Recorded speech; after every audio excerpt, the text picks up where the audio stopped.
Hello, everyone. I'm incredibly excited and honored to be speaking with a true American hero, NSA whistleblower Thomas Drake.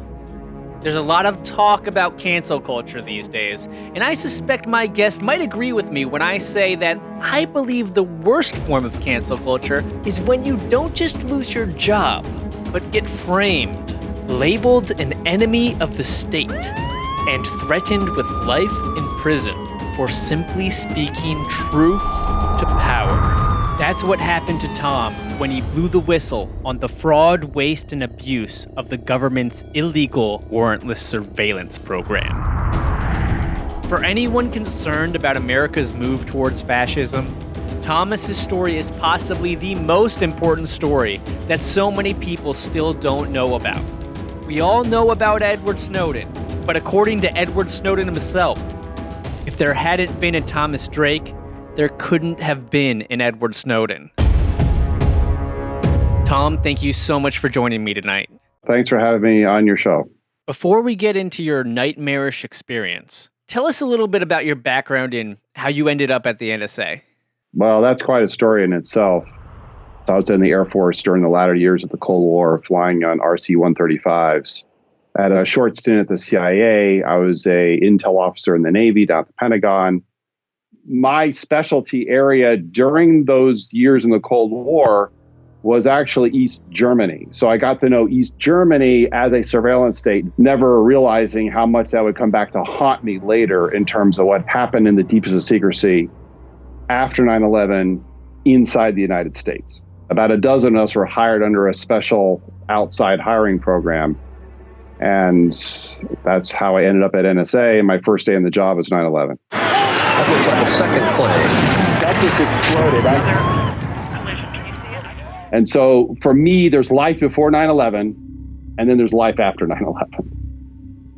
And it's the life after 9/11 that would forever change me.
In February of 2001, I was a principal in a very small boutique.com, but I felt that call to serve my country again, and it turned out the NSA was looking for senior executives after 9/11